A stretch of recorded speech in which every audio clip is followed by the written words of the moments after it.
Hey guys, Drake here. So it's been a long time since the last video I've made. From now on, it's been all but not vlogs videos and just gameplay videos that I upload. Now, just let's go back on.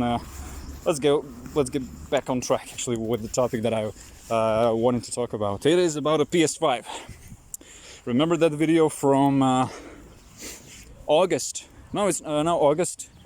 Yeah, in August when I was at a vacation with my family in Rogoznica, I saw. Actually, I didn't have access to the internet there, so I found out when I got home the information about a PS5 that is eventually it's coming this year and is announced. It sits on Facebook right there. You can check that out. The date is right there. It says 4th of June 2020. It's gonna be the E3 conference, and probably, they're gonna have less people than they ever had because of the coronavirus. So it's gonna be a much more less number than before, and yeah.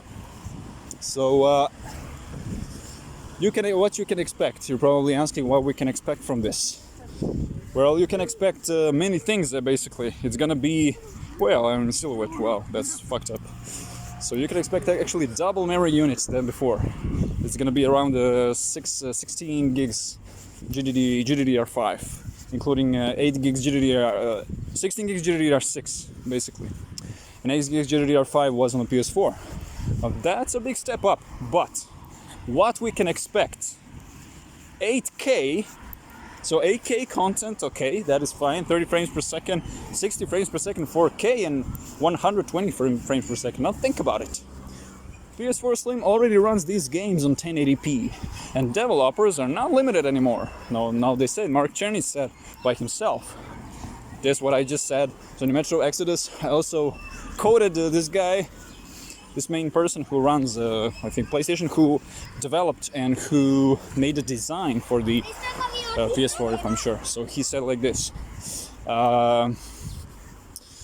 with the programming system, we're gonna go with x86, allowing to tap into 3 decades of programming expertise.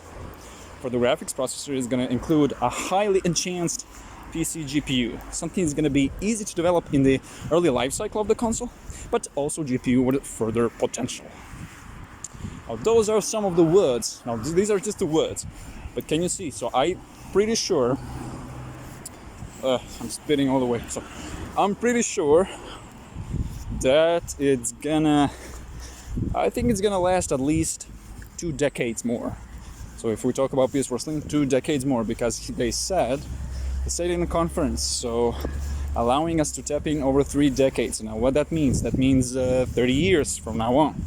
If you took 2013, now we're in 2020, so it's been already 7 years, and that's actually not a lot of years for the life cycle of the console. So this is what he said. And I believe the promise is the promise that I believe when PS5 comes out that this console will still be upgradable. There's no way. So there's no way that they're limited. It can be. I'm not buying that. I'm not buying that story that they're already done with it. It's been already 7 years, and we can expect more life in it. Now these are some of the specs that it has built inside. So 8 gigs GDDR5. So we know that. Then it has an AMD Jaguar. It has a processor of speed 1.8 gigahertz up till 2.3 gigahertz. And what is the other difference? Now let's talk about some other differences. We have I saw some SSD storage. PS5 will provide, and it's a built-in, so in the console it will provide SSD storage. That means faster loading times. Now imagine they said no more loading times on the PS5, but they call it faster loading times process. Pretty much there's gonna be loading times, because we know for the PS4 it's been said the same thing. This console has 8 gigs GDDR5. And suddenly, what happened? From the very beginning, we saw loading times, especially in the games that, needs to be run at like 100 gigs or something like that. So actually, expect that on a PS5, because as much more games are going to develop, so as the graphics is going more further and further.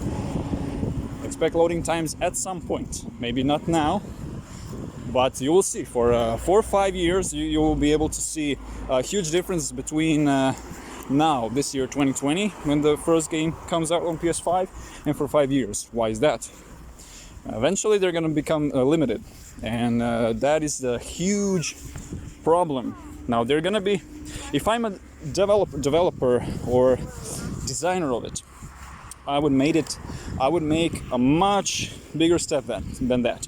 32 gigs at least, so they can finish upgrading the consoles. There's no so much point in it. So PS3, PS4, PS5, what's next? So that's actually the story now, and the topic that I'm talking about. Why they're doing it. To be honest, those are just stories and bait. So those are just stories and the bait for all the customers. And I'm afraid to be blind, but this console is not gonna last longer than 15 years, let's say. Now, why not buying a console and be done with it? Now, I know it sounds funny, like technology is moving forward, but can they make some piece of technology that it's gonna last at least 25, 30 years? I know how it sounds. We're gonna say that's not possible. It can't handle this huge amount of power. Now, no, everything is actually possible. It's all about human will. So you can actually build it without thinking it's gonna brick. Yeah, don't expect brick. That's why they lowered this SSD storage or whatever they were talking about. Now that is gonna be a huge step now, but wait for 7-8 years from now on. So we can't expect anything. We can't expect anything more than that. So it's gonna become limited at some point. And yeah, just tell me your opinion about it. What do you think of it? As I've said in the past, I probably am not gonna buy it. So as I said for the PS4, I'm never gonna buy it. But actually, I added at the end, I'm not gonna buy it. I'm not interested, but maybe I'm gonna buy it in the future. And what happened? You know that video? Am I hyped for the PS4? So I filmed that video 5 years ago. So time flies by. So 5 years ago I made that video, and what it was. So basically, I thought I'm never gonna buy it because I didn't have a job back then. So I didn't work at all. I only had instructions from the piano, and that was once per week.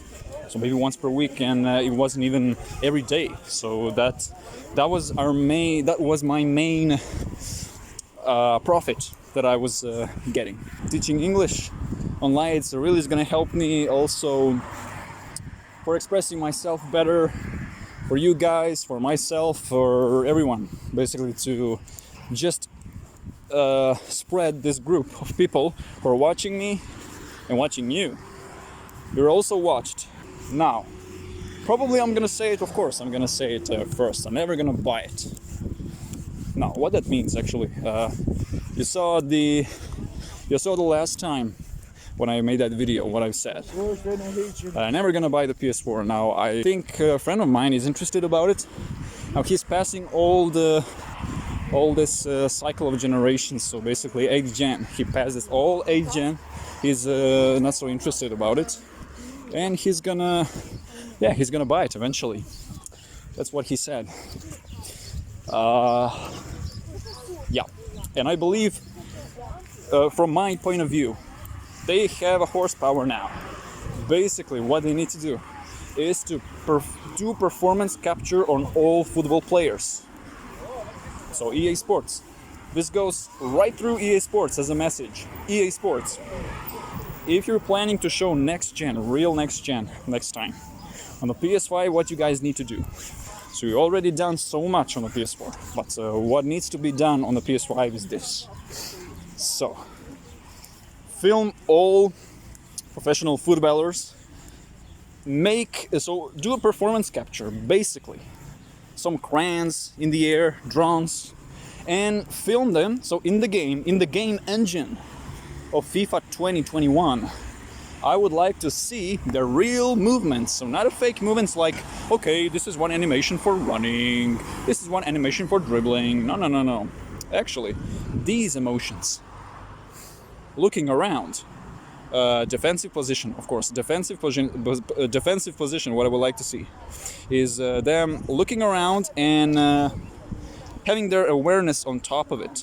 They should do performance capture on them. So I'm wrapping up. It's too much long for the video, for the vlog. Okay. Basically, performance capture. They need to do performance capture on all these footballers, NBAs, on basketball players, everyone, and one by one. So not only do performance capture for example, one player, but for many of them, and then just film them all on the field, basically on the field, with the cams on, with the things like that. Not know what you're gonna say. It's a big production. That's impossible. You can only provide that for Cristiano Ronaldo and Messi to film them. But what for other players? Now I saw in FIFA 18, players are slowly walking around in defensive position, and that's what I was waiting for to see from the Frostbite engine. Frostbite 2 engine for FIFA 2021 should be also good to try to develop it. Now they're already developing it, I can tell, which is expected for the new console. So just to wrap this up on my ankles, I'm standing on it. Okay. So that's my point. What I think they should hire these guys, all of them, and then do performance capture to see that on the screen what they've done in reality. Basically, that is it. So guys, hope you enjoyed it. See you next time. Probably also next week I'm gonna do some video. Pretty busy right now. I mean busy. I have a time basically, but I'm working. So sometimes, I'm gonna be honest, sometimes I don't feel like I need to do a video. I got bored with it a little bit, but covers are gonna still be there. So see you next time and catch you later.